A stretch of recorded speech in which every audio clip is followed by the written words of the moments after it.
장군, 수나라 군사가 30만이라 하옵니다. 그리 많소.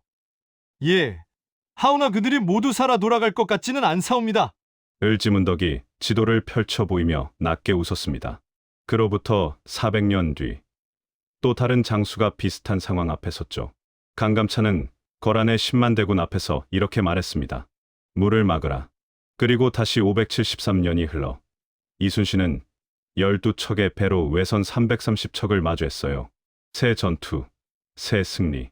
하지만 이들이 이긴 건 단순히 전쟁이 아니었습니다.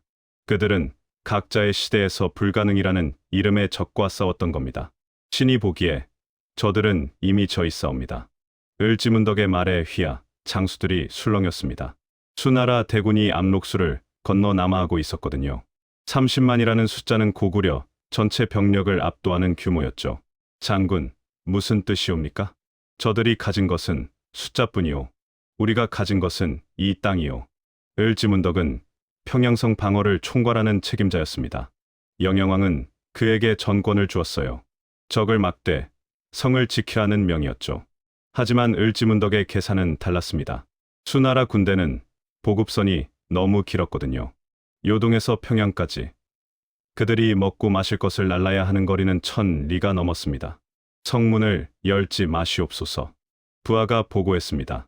수나라 장수 우중문이 사신을 보내왔다는 것이었죠. 들여보내라. 수나라 사신은 거만했습니다. 항복하라. 그러면 왕의 목숨은 살려주겠다. 을지문덕은 웃으며 답했어요. 우리 임금께 전하겠소. 하나, 그대들은 먼 길을 왔으니 먼저 쉬시오. 이것이 을지문덕의 첫 번째 수였습니다. 시간을 끄는 것이었죠. 수나라 군대는 날마다 양식을 소비했습니다. 그들의 보급대는 고구려 유격대에게 끊임없이 공격받았어요.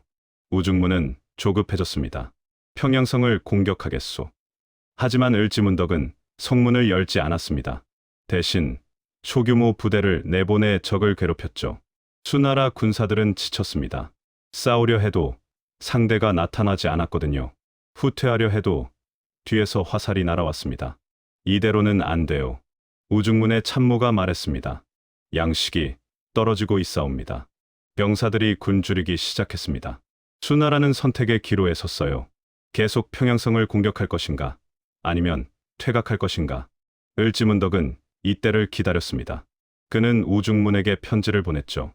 후대에 유명해진 그 시였습니다. 신책이 묘사나에 재승공교 천하지, 귀신 같은 계책이 산과 강을 덮고 뛰어난 공은 천하에 알려졌다는 내용이었어요.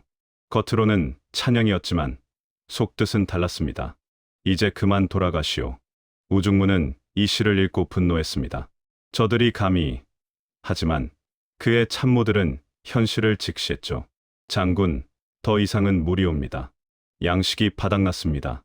수나라 군대가 퇴각을 시작했습니다. 을지문덕은 즉시 추격 명령을 내렸어요. 지금부터가 진짜 싸움이오. 고구려 군대는 수나라의 후미를 물고 늘어졌습니다. 살수에 이를 때까지 계속 압박했죠. 수나라 군사들은 지쳐 있었습니다.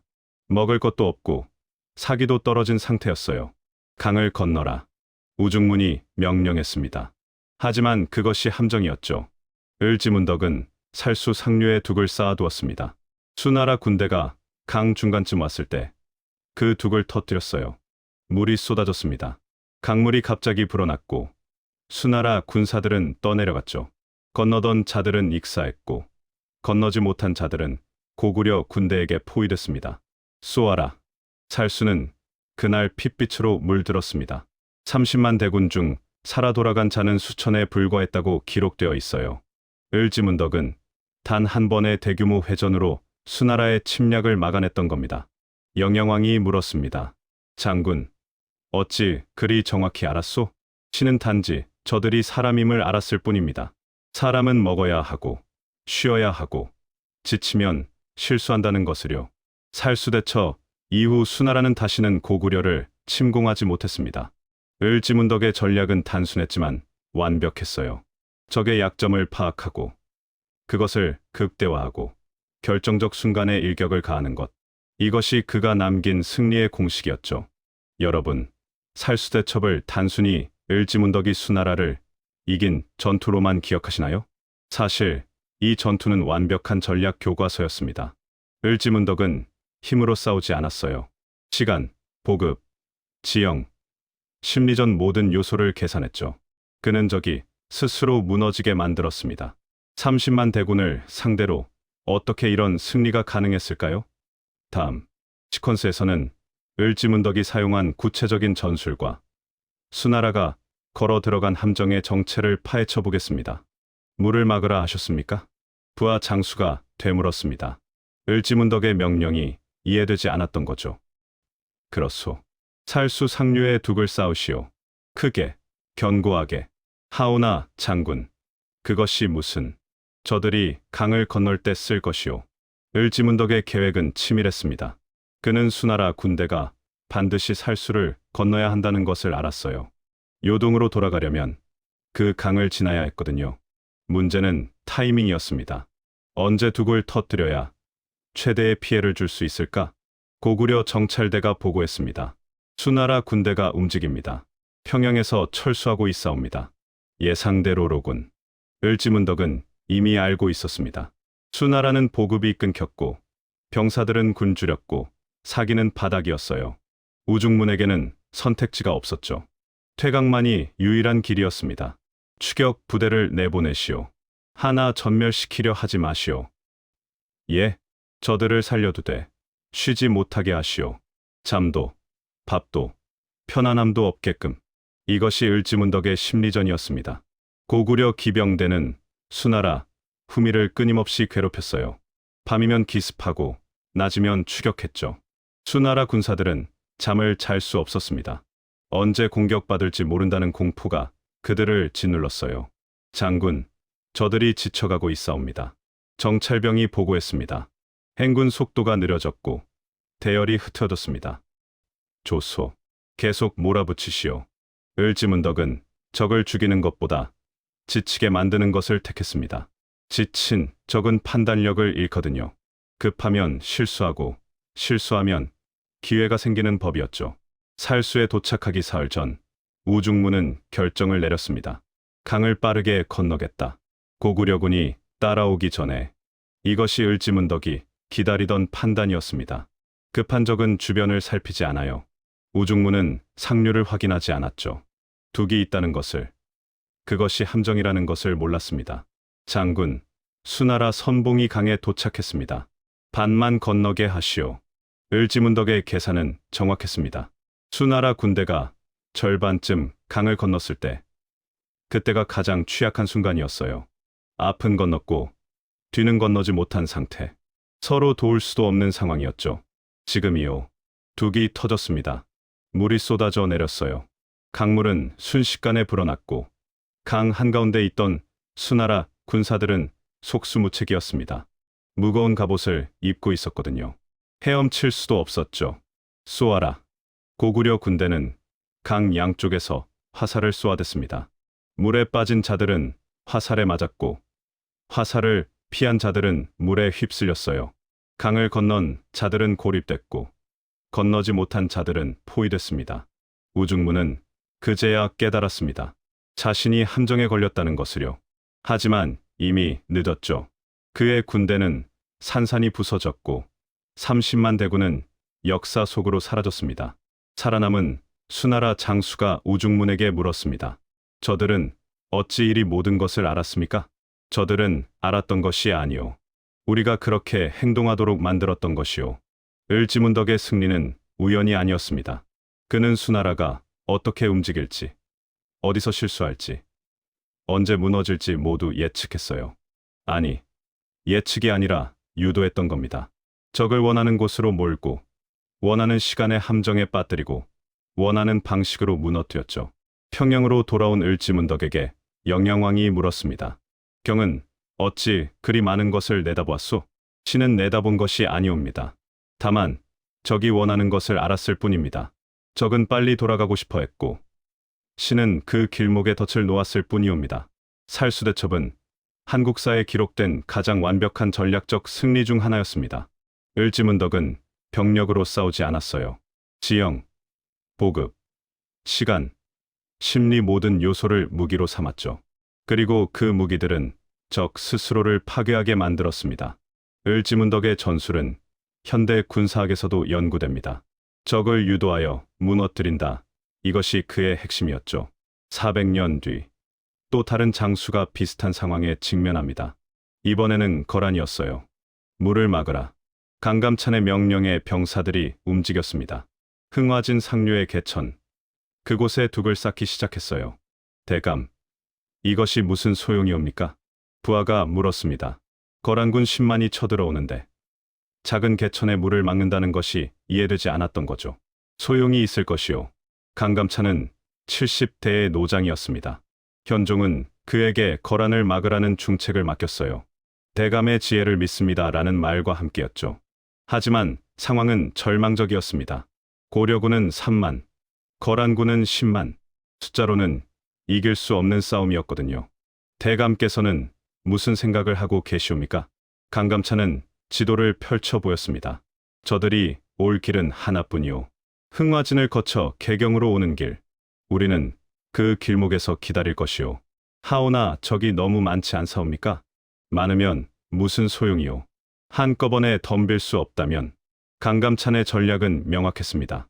거란군을 좁은 길목에 가두고 그들의 숫자를 무력화시키는 것이었죠. 10만 명이 동시에 싸울 수 없는 지형을 택하는 겁니다. 거란군이 압록강을 건넜다는 보고가 들어왔습니다. 소배압이 직접 군대를 이끌고 있사옵니다. 소배압은 거란의 명장이었습니다. 그는 고려를 쉽게 볼 수 있는 상대로 여겼어요.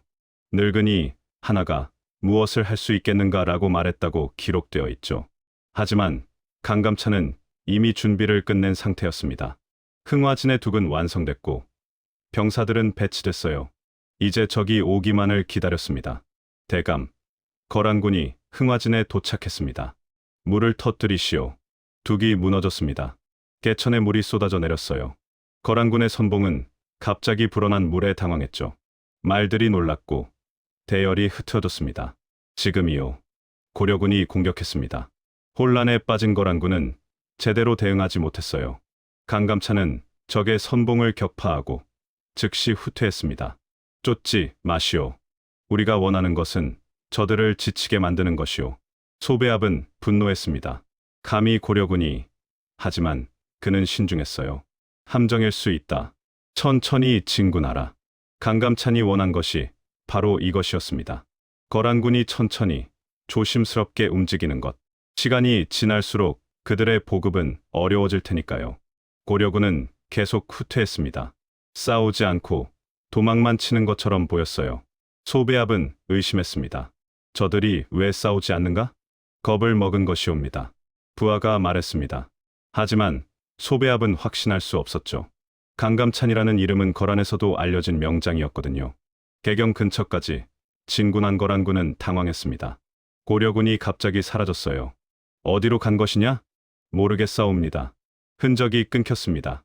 소배압은 불안해졌습니다. 보급선은 길었고 병사들은 지쳐 있었어요. 고려 땅에서 약탈로 버티고 있었지만 그것도 한계가 있었죠. 퇴각하겠다. 소배압이 결정을 내렸습니다. 더 이상 진군해도 소득이 없다고 판단한 거예요. 고려군은 계속 도망만 쳤고 개경은 굳게 닫혀 있었거든요. 거란군이 북쪽으로 방향을 틀었습니다. 그때 강감찬이 움직였어요. 이제 진짜 싸움이요. 고려군이 나타났습니다. 곳곳에서 동시에요. 거란군은 포위됐다는 것을 깨달았죠. 강감찬은 적을 유인해서 개경 근처까지 끌어들인 뒤 퇴각로를 차단한 겁니다. 공격하시오. 귀주에서 전투가 시작됐습니다. 이번에는 고려군이 먼저 공격했어요. 지친 거란군은 제대로 대응하지 못했습니다. 소배압이 외쳤습니다. 진을 짜라, 방어하라. 하지만 강감찬은 쉬지 않았습니다. 밤낮으로 공격하시오. 저들에게 숨 쉴 틈을 주지 마시오.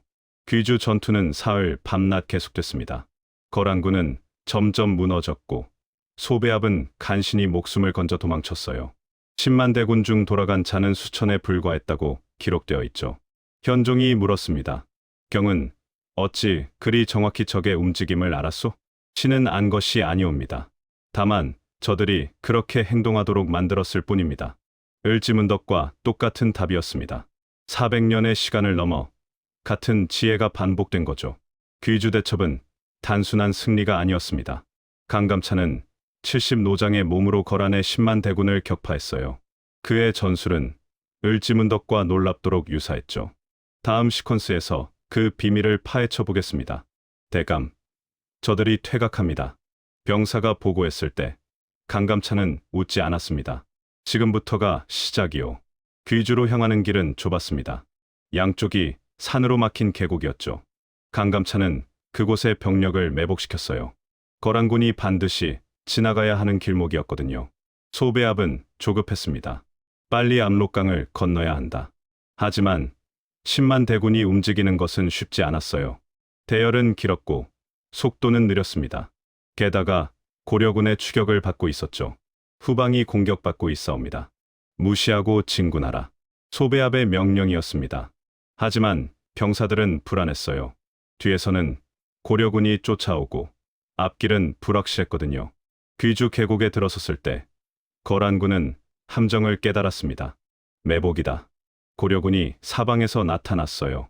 산 위에서 화살이 쏟아졌고 좁은 길에서 백병전이 벌어졌습니다. 거란군은 10만이었지만 좁은 계곡에서는 그 숫자가 오히려 독이 됐어요. 서로 밀고 밀리며 혼란에 빠졌죠. 강감찬은 정확한 지점에 병력을 배치했습니다. 적의 선봉을 막고 중군을 분리하고 후군을 압박했어요. 거란군은 세 조각으로 나뉘어 각계격파당했습니다. 물러서라. 진을 재정비하라. 소배압이 외쳤지만 소용없었습니다. 대열이 이미 무너진 상태였거든요. 명령이 전달되지도 않았어요. 대감, 저들이 무너지고 있사옵니다. 계속 압박하시오. 멈추지 마시오. 강감찬의 전술은 단순했지만 효과적이었습니다. 쉴 틈을 주지 않는 것이었죠. 밤에도 공격하고 낮에도 공격했어요. 거란군은 잠도 못 자고 밥도 못 먹었습니다. 사흘째 되는 날, 거란군은 완전히 붕괴했습니다. 소배압은 측근 몇만 데리고 도주했어요. 나머지는 죽거나 포로가 됐죠. 추격하시오. 압록강까지. 고려군은 끝까지 추격했습니다. 거란군이 다시는 고려를 넘보지 못하도록 확실하게 짓밟는 것이었어요. 승리 소식이 개경에 전해졌을 때 현종은 눈물을 흘렸습니다. 경이 나라를 구했소. 하지만 강감찬은 담담했습니다. 신은 다만 신이 해야 할 일을 했을 뿐입니다. 귀주 대처 이후 거란은 다시는 고려를 침공하지 못했습니다. 강감찬의 승리는 완벽했어요. 적을 유인하고 지치게 만들고 결정적 순간에 일격을 가하는 것. 을지문덕과 똑같은 방식이었죠. 후대 학자들은 이렇게 기록했습니다. 강감찬은 을지문덕의 지혜를 배웠다. 하지만 강감찬 본인은 이렇게 말했어요. 신은 누구를 배운 것이 아니옵니다. 다만 적의 약점을 봤을 뿐입니다. 많은 군대는 느리고 느린 군대는 보급이 어렵고 보급이 어려운 군대는 지치고 지친 군대는 무너진다는 것을요. 이것이 강감찬의 전술이었습니다. 복잡한 계략이 아니라 명확한 논리였어요. 적의 약점을 찾고 그것을 극대화하고 무너뜨리는 것. 귀주 전투가 끝난 뒤 한 젊은 장수가 강감찬에게 물었습니다. 대감, 전쟁에서 가장 중요한 것은 무엇입니까? 병력이 아니오. 그럼 무기입니까? 그것도 아니오. 그렇다면? 강감찬이 지도를 펼쳐 보이며 말했습니다. 이것이오. 적이 어디로 가고 싶어 하는지, 무엇을 원하는지 아는 것, 그리고 그 길목에 덫을 놓는 것. 그것이 전쟁이오. 이 가르침은 수백 년 뒤 또 다른 장수에 의해 증명됩니다. 그의 이름은 이순신이었어요. 을지문덕, 강감찬, 그리고 이제 이순신. 세 장수의 공통점이 보이시나요? 모두 숫자로 열세였지만 이겼습니다. 어떻게? 바로 적을 원하는 곳으로 유도했기 때문이에요. 이순신의 차례입니다. 대장, 적선이 330척입니다. 우리는 12척입니다. 이순신은 지도를 펼쳐 보였습니다. 한산도 바다였어요. 저들을 이리로 끌어들이시오. 부하 장수가 당황했습니다. 대장, 저곳은 넓은 바다옵니다. 적선이 많을수록 유리한 곳이 아니옵니까? 아니요. 저곳은 우리가 유리한 곳이오. 이순신의 계산은 정확했습니다. 한산도 앞바다는 조류가 빨랐어요. 그리고 넓어 보이지만 실제로는 암초가 많았죠. 이 바다를 아는 자와 모르는 자의 싸움이 될 거라고 판단했습니다. 왜군 장수 와키자카가 웃었습니다. 조선 배가 12척, 우리는 300이 넘는다. 그는 자신만만했어요. 숫자로 압도적 우위였으니까요. 전진하라. 저들을 격파하겠다. 이순신은 외선이 접근하는 것을 지켜봤습니다. 아직이요. 부하들은 긴장했어요. 적선이 점점 가까워지고 있었거든요. 대장, 언제 공격하시겠습니까? 조금만 더 기다리시오. 이순신이 기다린 것은 거리가 아니었습니다. 외선들이 완전히 넓은 바다로 나오기를 기다렸던 거죠. 한산도 앞바다, 중앙, 돌아갈 곳도 숨을 곳도 없는 그곳으로요. 지금이요. 판옥선 12, 척이 일제히 움직였습니다. 하지만 공격하지 않았어요. 오히려 후퇴했죠. 저들이 도망친다. 와키자카가 외쳤습니다. 쫓아라. 놓치지 마라. 외선들이 추격했습니다. 이순신이 원한 것이 바로 이것이었어요. 적을 더 깊이, 더 멀리 끌어들이는 것. 한산도 앞바다 중심부에 도착했을 때 이순신이 명령했습니다. 하객진, 판옥선들이 갑자기 진영을 바꿨습니다. 도망치던 배들이 학의 날개처럼 좌우로 펼쳐졌어요. 외선들은 포위됐죠. 포를 쏘아라. 천자총통과 지자총통이 불을 뿜었습니다. 외선들은 나무로 만들어졌고 방어력이 약했어요. 조선의 포탄에 속수무책으로 당했죠. 배를 돌려라. 후퇴하라. 와키자카가 외쳤습니다. 하지만 이미 늦었어요. 하객진은 완벽했고 외선들은 갈 곳이 없었거든요. 조류가 외선들을 밀어냈습니다. 배를 조종하기 힘들어졌어요. 암초에 부딪히는 배들도 나왔죠. 이순신은 이것까지 계산했던 겁니다. 계속 쏘시오. 한 척도 놓치지 마시오. 전투는 하루 종일 계속됐습니다. 해가 질 무렵 외선 중 절반 이상이 불타거나 침몰했어요. 와키자카는 간신히 탈출했지만 그의 함대는 사실상 전멸했습니다. 대장, 대승입니다. 부하들이 환호했습니다. 하지만 이순신은 담담했어요. 아직 끝나지 않았소. 저들은 다시 올 것이오. 이순신의 예상대로 왜군은 다시 쳐들어왔습니다. 하지만 한산도 대첩 이후 그들은 조선 수군을 함부로 보지 못했어요. 선조가 이순신에게 물었습니다. 경은 어찌 12척으로 300척을 이겼소? 신이 이긴 것이 아니옵니다. 바다가 이긴 것입니다. 바다가? 예. 신은 다만 저들을 바다가 원하는 곳으로 끌어들였을 뿐입니다. 바다는 그것을 아는 자의 편이옵니다. 이순신의 승리는 을지문덕, 강감찬과 같은 원리였습니다. 적을 유인하고 지형을 이용하고 결정적 순간에 일격을 가하는 것. 천년을 넘어 반복된 승리의 공식이었죠. 하지만 이순신의 전술에는 한 가지가 더 있었습니다. 바로 하객진이라는 독창적인 진영이었어요. 적을 포위하되 퇴로를 남겨두는 것. 완전히 포위하면 적이 필사적으로 저항하지만 도망칠 길을 보여주면 스스로 무너지거든요. 대장, 저들에게 도망갈 길을 열어두는 것이 옳사옵니까? 그렇소. 도망치는 적은 싸우지 않소. 싸우지 않는 적은 이미 진 것이오. 하객진, 이 진영은 이순신의 천재성을 보여줍니다. 포위하되 완전히 막지 않는 것. 적에게 희망을 보여주되 그 희망이 함정인 것을 모르게 하는 거죠. 다음 시퀀스에서 하객진의 비밀을 파헤쳐 보겠습니다. 이것이 하객진이옵니까? 부하 장수가 물었습니다. 이순신이 그린 진영도를 보고 있었어요. 그렇소. 학이 날개를 펼친 모양이요. 하오나 대장, 이렇게 하면 적이 중앙으로 돌파할 수 있지 않사옵니까? 그것이 바로 핵심이요. 이순신의 설명은 명확했습니다. 하객진의 중앙은 약해 보이지만 실제로는 가장 강했어요. 적이 중앙으로 돌진하면 양 날개가 감싸며 포위하는 구조였죠. 저들은 중앙이 약하다고 생각할 것이요. 그리고 그곳으로 몰려들 것이요. 그때 양쪽에서 협공하는 것이옵니까? 정확하오. 하객진은 단순한 진영이 아니었습니다. 심리전이었어요. 적에게 희망을 보여주고 그 희망을 따라오게 만들고 함정에 빠뜨리는 것. 한산도 전투에서 이 전술은 완벽하게 작동했습니다. 외선들은 중앙으로 돌진했고 조선 수군의 양 날개가 포위했어요. 외선들은 갇혔고 조선의 포탄 세례를 받았죠. 대장, 저들이 무너지고 있사옵니다. 포를 멈추지 마시오. 저들이 완전히 무너질 때까지. 이순신의 명령은 냉정했습니다. 전쟁에서 자비는 없었어요. 적을 확실히 격파해야 다음 싸움을 막을 수 있었거든요. 와키자카는 그날 배웠습니다. 숫자가 전부가 아니라는 것을요. 그는 300척이 넘는 배를 가지고 있었지만 12척에게 참패했어요. 돌아간 뒤 도요토미 히데요시에게 보고할 때 그는 이렇게 말했습니다. 조선에는 귀신 같은 장수가 있습니다. 하지만 이순신은 귀신이 아니었습니다. 그는 을지문덕과 강감찬의 전술을 연구한 장수였어요. 1000년 전의 지혜를 바다에 적용한 거죠. 대장, 하객진은 언제 만드신 것이옵니까? 만든 것이 아니오. 배운 것이오. 누구에게서 배우셨습니까? 역사에서 배웠소. 을지문덕 장군은 적을 강으로 유인했고 강감찬 장군은 적을 계곡으로 유인했소.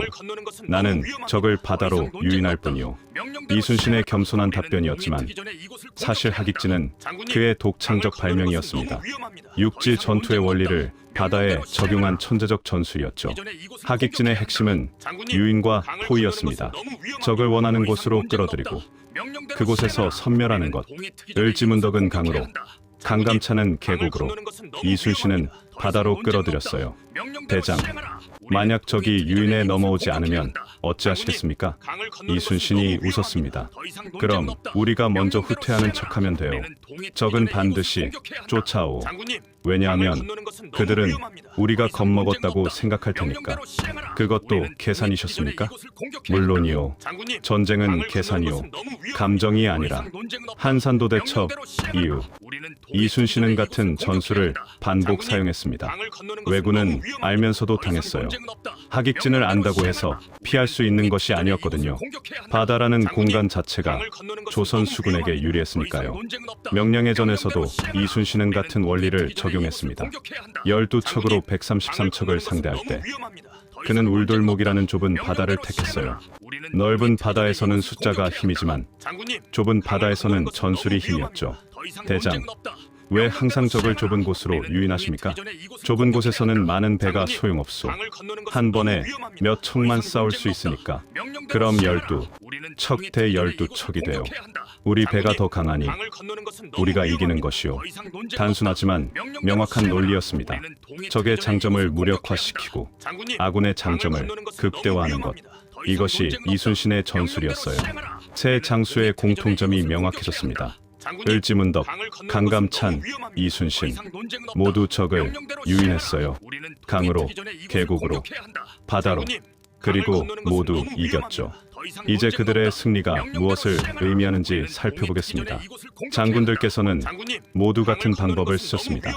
조선시대 한 학자가 기록했습니다. 그는 을지문덕, 강감찬, 이순신의 전술을 비교 분석했어요. 첫째, 적을 유인한다. 둘째, 지형을 이용한다. 셋째, 결정적 순간을 기다린다. 넷째, 일격에 섬멸한다. 이 네 가지 원칙은 천년을 관통했습니다. 시대가 바뀌어도 적이 바뀌어도 원칙은 같았어요. 을지문덕이 수나라를 상대할 때 그는 시간과 보급을 계산했습니다. 적이 지칠 때까지 기다린다. 강감찬이 거란을 상대할 때도 마찬가지였어요. 적이 지쳐서 돌아갈 때 친다. 이순신 역시 같은 전략을 썼죠. 적이 깊숙이 들어올 때까지 기다린다. 기다림. 이것이 세 장수의 공통점이었습니다. 왜 먼저 공격하지 않으셨습니까? 후대의 한 장수가 물었습니다. 이순신의 손자가 답했어요. 할아버지께서 말씀하셨습니다. 먼저 공격하는 자는 이길 수 없다고. 왜냐하면 적이 준비된 상태이기 때문이라고요. 그럼 언제 공격합니까? 적이 준비되지 않았을 때, 적이 지쳤을 때, 적이 혼란스러울 때, 그때가 바로 공격할 순간입니다. 세 장수는 모두 인내심이 뛰어났습니다. 을지문덕은 평양성에서 수개월을 기다렸어요. 강감찬은 거란군을 개경 근처까지 끌어들였죠. 이순신은 외선이 완전히 바다 한가운데 올 때까지 기다렸습니다. 조급하면 진다. 이것이 그들의 신조였어요. 또 다른 공통점은 지형의 활용이었습니다. 을지문덕은 살수라는 강을 이용했고 강감찬은 귀주라는 계곡을 이용했어요. 이순신은 한산도와 울돌목이라는 바다를 이용했죠. 지형은 전쟁의 절반이다. 강감찬이 남긴 말이었습니다. 좋은 지형에서 싸우면 적은 병력으로도 이길 수 있지만 나쁜 지형에서 싸우면 많은 병력으로도 질 수 있다는 뜻이었어요. 세 장수는 모두 자신에게 유리한 지형을 택했습니다. 그리고 적을 그곳으로 끌어들였어요. 억지로가 아니라 자연스럽게요. 어떻게 적을 원하는 곳으로 유인합니까? 간단하오. 적이 원하는 것을 그곳에 두면 돼요. 을지문덕은 평양성을 미끼로 썼습니다. 수나라는 평양성을 함락하고 싶어 했고 그래서 계속 진군했어요. 강감찬은 개경을 미끼로 썼죠. 거란은 개경을 점령하고 싶어 했고 그래서 깊숙이 들어왔습니다. 이순신은 조선 수군 자체를 미끼로 썼어요. 왜군은 조선 수군을 격파하고 싶어 했고 그래서 바다로 나왔죠. 미끼는 달콤해야 한다. 하지만 그 뒤에 낚시바늘이 있다는 것을 적은 모른다. 이순신의 말이었습니다. 세 장수의 마지막 공통점은 완벽한 승리였습니다. 그들은 적을 단순히 물리친 것이 아니라 완전히 섬멸했어요. 수나라 30만 중 살아 돌아간 자는 수천, 거란 10만 중 돌아간 자는 수천, 외선 330척 중 살아남은 배는 절반도 안 됐죠. 왜 그렇게까지 해야 합니까? 다음 전쟁을 막기 위해서. 강감찬의 답변이었습니다. 적을 확실히 격파해야 다시 쳐들어올 생각을 못한다는 거였어요. 실제로 그렇게 됐죠. 수나라는 살수대첩 이후 다시 고구려를 침공하지 못했고 거란은 귀주대첩 이후 고려를 건드리지 않았어요. 왜군도 한산도 대첩 이후 조선 수군을 피했습니다. 전쟁의 목적은 이기는 것이 아니오. 다음 전쟁을 막는 것이오. 이순신이 남긴 말이었습니다. 세 장수는 각자 다른 시대를 살았지만 같은 지혜를 공유했습니다. 어쩌면 강감찬은 을지문덕의 전술을 연구했을 것이고 이순신은 둘 다 연구했을 거예요. 하지만 단순히 배운 것이 아니라 자신의 상황에 맞게 응용했죠. 역사는 반복된다. 하지만 똑같이 반복되지는 않는다. 한 학자가 기록했습니다. 을지문덕의 전술을 그대로 따라하면 실패한다. 하지만 그 원리를 이해하고 응용하면 성공한다. 세 장수가 증명한 것은 바로 이것이었습니다. 원리는 영원하지만 방법은 상황에 따라 달라진다는 것을요. 유인, 지형, 인내, 선멸, 네 가지 원칙이 천년을 관통했습니다. 하지만 이 승리들이 단순히 전쟁사의 기록으로만 남은 것은 아니에요. 이들의 승리가 한국사에 어떤 영향을 미쳤는지 마지막 시퀀스에서 다루겠습니다. 만약 을지문덕이 졌다면 한 학자가 가정했습니다. 살수대첩이 없었다면 고구려는 어떻게 됐을까요? 고구려는 멸망했을 것이다. 수나라의 속국이 되거나 완전히 사라졌을 것이다. 하지만 을지문덕은 이겼습니다. 그리고 그 승리는 고구려를 지켰을 뿐 아니라 동아시아의 역사를 바꿨어요. 수나라는 살수대첩의 패배로 국력이 약해졌고 얼마 뒤 멸망했죠. 당나라가 세워졌지만 당나라 역시 고구려를 함부로 넘보지 못했습니다. 을지문덕의 승리는 단순히 한 전투의 승리가 아니었다. 그것은 고구려라는 나라의 운명을 결정한 승리였다. 강감찬의 승리도 마찬가지였습니다. 귀주대첩이 없었다면 고려는 어떻게 됐을까요? 거란의 속국이 되었을 것이다. 아니면 여진이나 송나라에게 병합됐을 것이다. 하지만 강감찬은 이겼습니다. 귀주대첩 이후 고려는 안정을 찾았어요. 거란이 더 이상 침략하지 않았고 고려는 문화와 경제를 발전시킬 수 있었죠. 팔만대장경이 만들어진 것도 고려 청자가 발달한 것도 모두 이 안정기 덕분이었습니다. 강감찬의 승리는 고려 문화의 꽃을 피운 토대였다. 이순신의 승리는 더욱 결정적이었습니다. 한산도 대첩과 명량의 전이 없었다면 조선은 멸망했을 것이다. 왜군이 남해를 장악했다면 보급선이 확보됐을 것이고 그랬다면 육지 전투도 달라졌을 것이다. 하지만 이순신은 이겼습니다. 그는 바다를 지켰고 왜군의 보급선을 차단했어요. 육지에서 의병들이 싸울 수 있었던 것도, 명나라 원군이 올 수 있었던 것도 모두 이순신이 바다를 지켰기 때문이었죠. 이순신의 승리는 조선을 구했다. 아니, 한민족 전체를 구했다. 새 승리의 공통점은 나라를 지켰다는 것입니다. 단순히 전투에서 이긴 것이 아니라 국가의 존속을 보장한 거예요. 이들이 만약 패배했다면 오늘날 우리는 존재하지 않았을 것이다. 한 역사학자의 말이었습니다. 과장이 아니었어요. 고구려가 멸망했다면, 고려가 사라졌다면, 조선이 무너졌다면 한반도의 역사는 완전히 달라졌을 테니까요. 새 장수가 남긴 것은 승리만이 아니었습니다. 그들은 방법을 남겼어요. 약한 자가 강한 자를 이기는 방법. 이것이 새 장수의 유산이었습니다.